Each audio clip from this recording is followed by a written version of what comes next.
You probably don't know me, but I am one of those 0.01 percenters that you hear about and read about, and I am by any reasonable definition a plutocrat.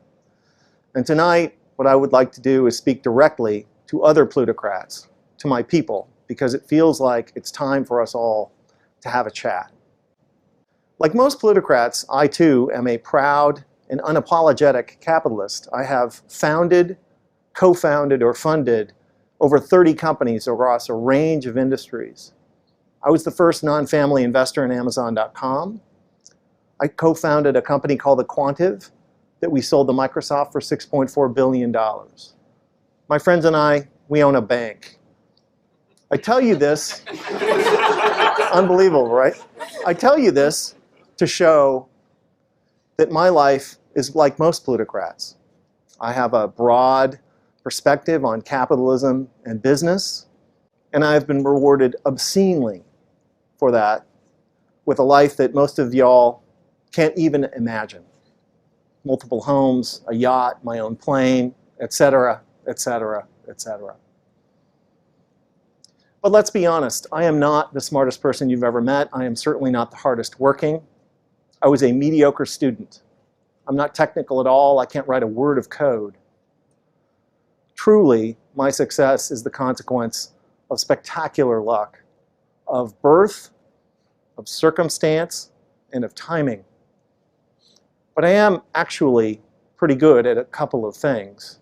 One, I have an unusually high tolerance for risk.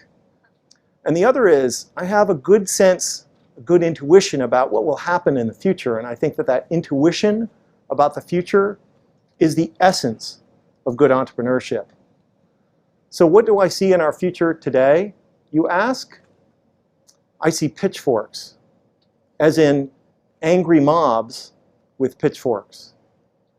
Because people like us plutocrats, because while people like us plutocrats are living beyond the dreams of avarice, the other 99% of our fellow citizens are falling farther and farther behind. In 1980, the top 1% of Americans shared about 8% of national wealth, while the bottom 50% of Americans shared 18%. 30 years later, today, the top 1% shares over 20% of national wealth, while the bottom 50% of Americans share 12 or 13. If the trend continues, the top 1% will share over 30% of national wealth in another 30 years, while the bottom 50% of Americans will share just 6%. You see, the problem isn't that we have some inequality. Some inequality is necessary for a high-functioning capitalist democracy. The problem is that inequality is at historic highs today, and it's getting worse every day. And if wealth, power, and income continue to concentrate at the very tippy top, our society will change from a capitalist democracy to a neo-feudalist rentier society like 18th century France. That was, you know, France before the revolution and the mobs with the pitchforks. So I have a message for my fellow plutocrats and zillionaires, and for anyone who lives in a gated bubble world. Wake up. Wake up. It cannot last. Because if we do not do something to fix the glaring economic inequities in our society, the pitchforks will come for us. For no free and open society can long sustain this kind of rising economic inequality. It has never happened. There are no examples. You show me a highly unequal society and I will show you a police state or an uprising. The pitchforks will come for us if we do not address this. It's not a matter of if, it's when. And it will be terrible when they come for everyone, but particularly for people like us plutocrats. I know I must sound like some liberal do-gooder. I'm not. I'm not making a moral argument that economic inequality is wrong. What I'm arguing is that rising economic inequality is stupid and ultimately self-defeating. Rising inequality doesn't just increase our risks from pitchforks, but it's also terrible for business too. So the model for us rich guys should be Henry Ford. When Ford famously introduced the $5 day, which was twice the prevailing wage at the time, he didn't just increase the productivity of his factories. He converted exploited auto workers who were poor into a thriving middle class who could now afford to buy the products that they made. Ford intuited what we now know is true, that an economy is best understood as an ecosystem and characterized by the same kinds of feedback loops you find in a natural ecosystem. The feedback loop between customers and businesses.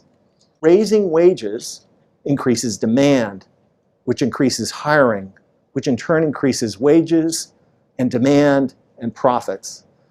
And that virtuous cycle of increasing prosperity is precisely what is missing from today's economic recovery. And this is why we need to put behind us the trickle-down policies that so dominate both political parties and embrace something I call middle-out economics. Middle-out economics rejects the neoclassical economic idea that economies are efficient, linear, mechanistic, that they tend towards equilibrium and fairness, and instead embraces the 21st century idea that economies are complex, adaptive, ecosystemic, that they tend away from equilibrium and toward inequality, that they're not efficient at all, but are effective if well managed. This 21st century perspective allows you to clearly see that capitalism does not work by effectively allocating existing resources. It works by effectively creating new solutions to human problems. The genius of capitalism is that it is an evolutionary solution-finding system. It rewards people for solving other people's problems. The difference between a poor society and a rich society, obviously, is the degree to which that society has generated solutions in the form of products for its citizens. The sum of the solutions that we have in our society really is our prosperity, and this explains why companies like Google and Amazon and Microsoft and Apple and the entrepreneurs who created those companies have contributed so much to our nation's prosperity. This 21st century perspective also makes clear that what we think of as economic growth is best understood as the rate at which we solve problems. But that rate is totally dependent upon how many problem solvers, diverse, able problem solvers we have, and thus how many of our fellow citizens actively participate, both as entrepreneurs who can offer solutions and as customers who consume them. But this maximizing participation thing doesn't happen by accident. It doesn't happen by itself. It requires effort and investment, which is why all highly prosperous capitalist democracies are characterized by massive investments in the middle class and the infrastructure that they depend on. We plutocrats need to get this trickle-down economics thing behind us. This idea that the better we do, the better everyone else will do. It's not true. How could it be? I earn 1,000 times the median wage, but I do not buy 1,000 times as much stuff, do I? I actually bought 2 pairs of these pants, what my partner Mike calls my manager pants. I could have bought 2,000 pairs, but what would I do with them? How many haircuts can I get? How often can I go out to dinner? No matter how wealthy a few plutocrats get, we can never drive a great national economy. Only a thriving middle class can do that. There's nothing to be done, my plutocrat friends might say. Henry Ford was in a different time. Maybe we can't do some things. maybe we can do some things. On June 19th, 2013, Bloomberg published an article I wrote called "The Capitalist Case for a $15 Minimum Wage." The good people at Forbes magazine, among my biggest admirers, called it Nick Hanauer's near insane proposal. And yet, just 350 days after that article was published, Seattle's Mayor Ed Murray signed into law an ordinance raising the minimum wage in Seattle to $15 an hour, more than double what the prevailing federal $7.25 rate is. How did this happen? Reasonable people might ask. It happened because a group of us reminded the middle class that they are the source of growth and prosperity in capitalist economies. We reminded them that when workers have more money, businesses have more customers and need more employees. We reminded them that when businesses pay workers a living wage, taxpayers are relieved of the burden of funding the poverty programs like food stamps and medical assistance and rent assistance that those workers need. We reminded them that low-wage workers make terrible taxpayers, and that when you raise the minimum wage for all businesses benefit, yet all can compete. Now, the orthodox reaction, of course, is raising the minimum wage costs jobs, right? Your politicians always echoing that trickle-down idea by saying things like, well, if you raise the price of employment, guess what happens? You get less of it. Are you sure? Because there's some contravening evidence. Since 1980, the wages of CEOs in our country have gone from about 30 times the median wage to 500 times. That's raising the price of employment. And yet, to my knowledge, I have never seen a company outsource its CEO's job, automate their job, export the job to China. In fact, we appear to be employing more CEOs and senior managers than ever before. So too for technology workers and financial services workers who earn multiples of the median wage, and yet we employ more and more of them. So clearly, you can raise the price of employment and get more of it.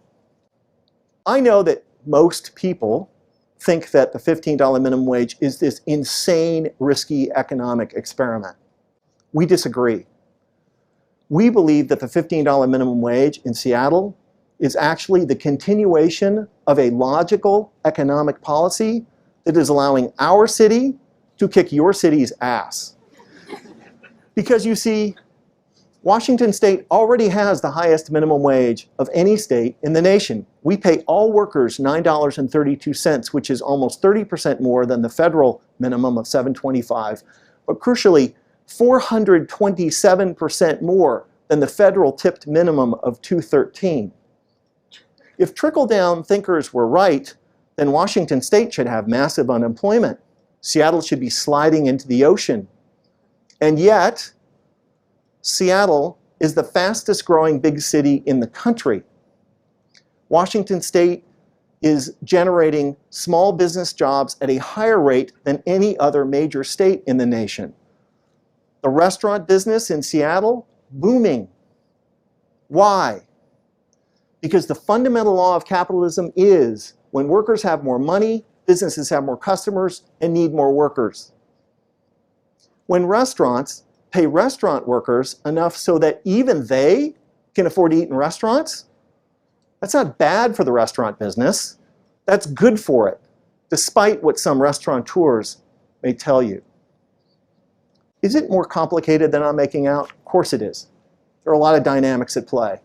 But can we please stop insisting that if low-wage workers earn a little bit more, unemployment will skyrocket and the economy will collapse? There is no evidence for it. The most insidious thing about trickle-down economics is not the claim that if the rich get richer, everyone is better off. It is the claim made by those who oppose any increase in the minimum wage that if the poor get richer, that will be bad for the economy. This is nonsense. So can we please dispense with this rhetoric that says that rich guys like me and my plutocrats friends made our country. We plutocrats know, even if we don't like to admit it in public, that if we had been born somewhere else, not here in the United States, we might very well be just some dude standing barefoot by the side of a dirt road selling fruit.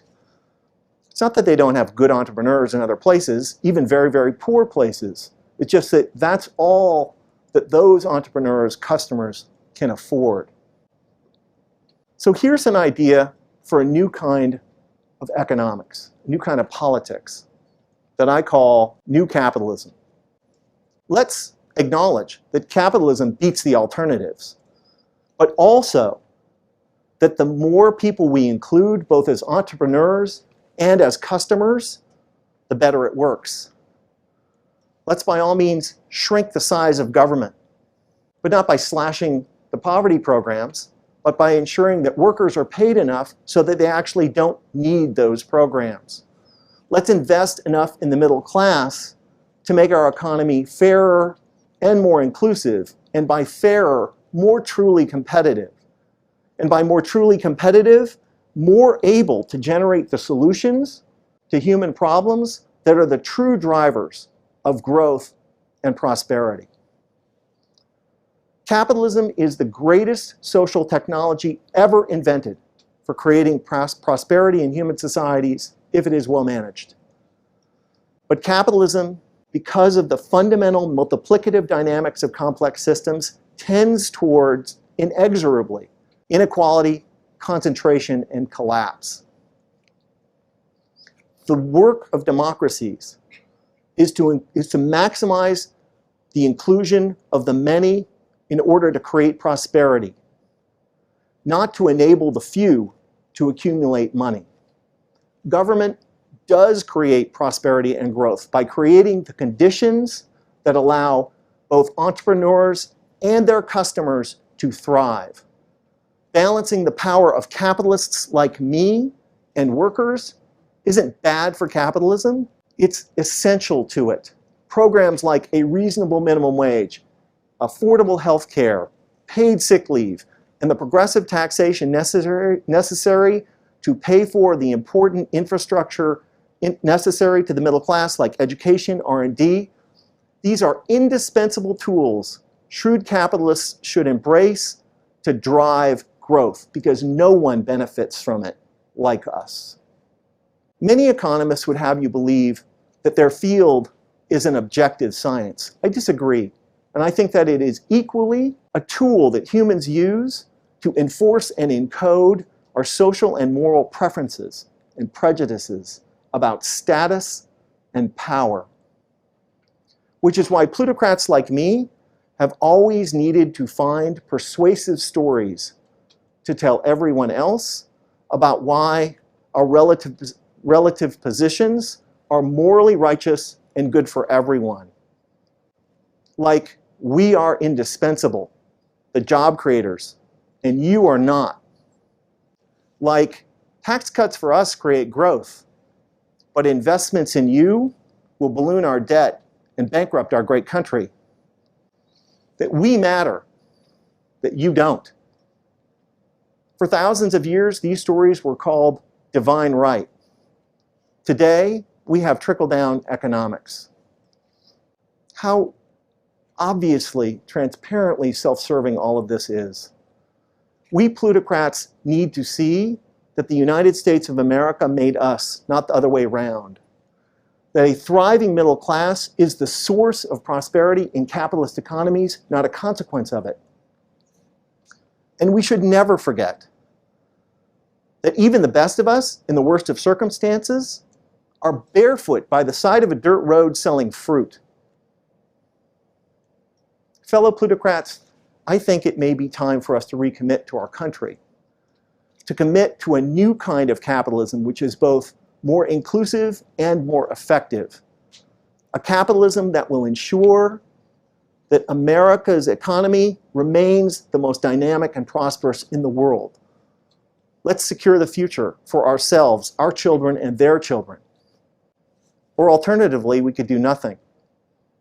Hide in our gated communities and private schools, enjoy our planes and yachts. They're fun. And wait for the pitchforks. Thank you.